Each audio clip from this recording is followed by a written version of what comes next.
remembering why we do what we do as a foster. Just remembering that, hey, all you have to do is do your best. That's all. So true. You mentioned the 5 kittens that you're fostering now. How have your own babies adjusted to the rescue and foster lifestyle? Oh my gosh. So thank God I am very blessed that my babies have become so accustomed to me bringing in cats that, to be honest, they don't even blink twice. Like they'll come the first day, first couple days just to see, hey, who's this new person? Who is this? Who is this? How many kittens are there? Oh my gosh, what's happening here? And they'll come, they'll investigate, they'll smell, they're like, but they just really just go about their own lives because they've become so used to seeing kittens, come and go that they're so chill that the kittens just run about with them and go and try to climb up in their food bowls. But I'm still observant within the first couple days until they get, settled in. Kittens can be very rambunctious. They can be very curious and energetic. And because my cats are older and they're more relaxed, it's a little too much for them sometimes. So now and again, a kitten will get some hard taps, but they don't use their claws, which is something I'm very grateful for. They don't use their claws and it's not violent. They just, hey, tap, tap, tap, what are you doing there? Type of corrective type of thing. Yeah, so they've been really great. And so I've never had any issues, any real, issues with them. The only time I would say I've had an issue, which it's my adult rescue that I kept. Mr. Gray and my boy Logan, they don't see eye to eye, but it's not to a point where I can't manage because they both seem to be alpha males, although I don't think Gray is alpha, but Logan is not having Gray at all. But I think it's just more jealousy than anything else. Can you clue in the audience who might be curious about the title of the episode, Professor Kim? So, I have Rogue, it's a long-haired ginger. I have Logan, who is a tuxedo. And okay, so they're all named after X-Men, the movie, right? Rogue in the show, she has brown hair, kind of gold hair with a white streak. So that's why she's named Rogue. Logan or Wolverine, he's always wearing a black leather jacket and a white vest. So my tuxedo is named Logan. I have a white cat. Her name was Storm.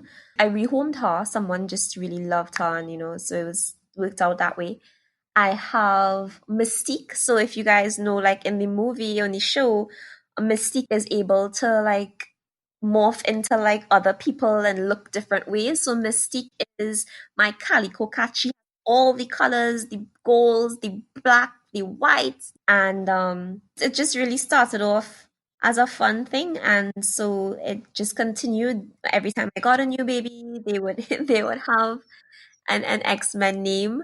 So Gray is like a Jean Grey. Although it's a boy, I still try to use the X-Men name for him, but he's Mr. Grey instead of Jean Grey. In wrapping up, is there one issue from your experience that people should be aware of or appreciative of with regard to rescuing and fostering? The first thing would be please spay and neuter. An animal, whether it's a dog or a cat, does not need to have a litter, to live a long, healthy life. That is absolutely not necessary.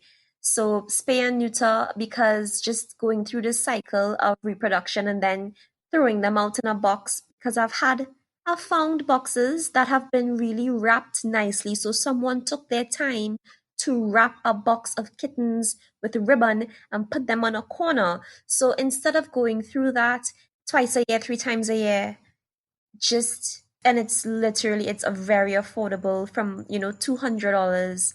And there are a lot of places out there, a lot of groups, animal groups that would do it for free or would, get you a reduced cost, whether it's $100, whether you reach out to any one of the groups to just, get financial help. Spay and neuter your pets so that we don't have to be finding kittens in empty fields and savannas and drains. I've found kittens in bags, grocery bags, in garbage bins, tied up. So just spay and neuter. And the other thing is that fosters are not dumping grounds for persons who are irresponsible owners, meaning that if you refuse to get your animal spayed or neutered, and you just out here having your animals reproduce constantly, and you hear foster like me saying, hey, because while I've had these five, 3 or 4 people have reached out to me with two, with three, with one, and I'm like, hey, I have five already, and they don't always take it well. They're not always understanding, so they think that because I foster, I'm supposed to automatically take every cat that comes my way. It does not work like that. So just do your part and help, reduce the stray population so that every cat can get a really safe and loving home. Everybody can do their part, Natasha. It's really super easy. And that being said, I just want to say a huge, huge thank you to all the amazing fosters and persons who can't foster, those who just support by sending chow or, donating to the animal shelters or lending things like carriers or the traps, the cat traps, or any little thing you do to help, even though you don't physically foster an animal, it goes a long way. So just continue supporting however you can, so the fosters continue fostering.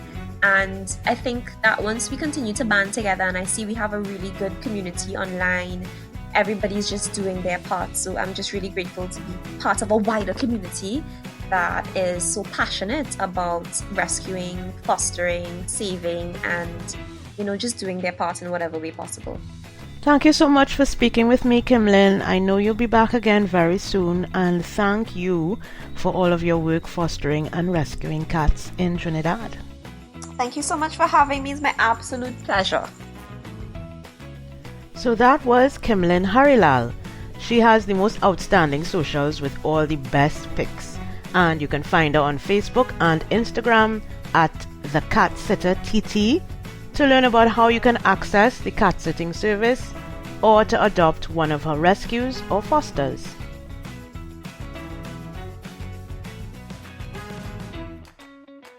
My commentary this week will be brief. In the few weeks that I've been actively speaking with people about Animalia, I'm learning some of the key areas of concern for animal welfare practitioners, and one of the major ones is spaying and neutering.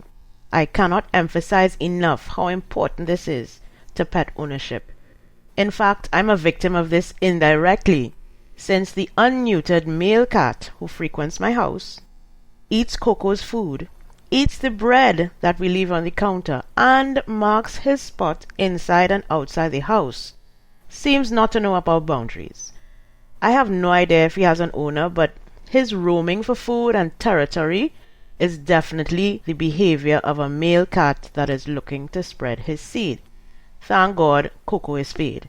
And to be fair, I can't expect her to bully him out of the yard. She's just 2 years old, and that's not even her personality. So, my big decision is whether to trap and relinquish the naughty tuxedo, or trap, neuter, and release said tuxedo, who may very well return to my house because he's so accustomed to being here. So if there's anyone listening who has any advice on how I should treat with this situation, please feel free to share. Every week we will ask our guest to describe an animal in need of foster or adoption and feature its picture on the Animalia socials. Here is Kimlin's Rescue Me. Okay, so I will talk about my 5 rescues that I have now because they're going to be up for adoption in a little bit. They are 3 black cats. One has a little white patch on his chest, so do I call that a tuxedo? And then I have 2 tortoise shell girls. They are awesome. As tiny as they are already litter trained. They are smart. They are so affectionate. Natasha, you will not believe. And right now, I'm talking to you, and 3 of them are lying down on my son. He's on the couch, and 3 out of the 5 are cuddled up with him sleeping. So they will be great kids, great with families, and 2 of them are football stars. So that'll be pretty fun to see that how they work out when they get older. Yeah, so they're in need of safe, loving homes, preferably indoors, with parents who support spaying and neutering, and just a loving family. So if you're hearing this and you're interested, I'm going to send the photos you can reach out to me and they will be up for adoption within 2 weeks.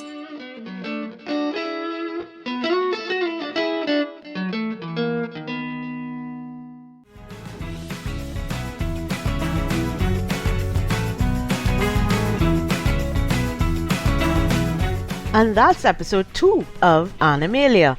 I hope you enjoyed it, and don't be afraid to send your comments, please, and to share widely. You can look out for a new episode every Friday, so be sure to like and share Animalia the Pod on Facebook and Instagram. If you like what you hear and want to appear on the podcast, shoot me an email at animaliathepod@gmail.com or message me on the back end of the socials. Thanks again to Kimlin Harrilal, the cat sitter, and thank you for listening. I'm Natasha, and until next time, take good care and don't forget, love off your pets. Bye bye.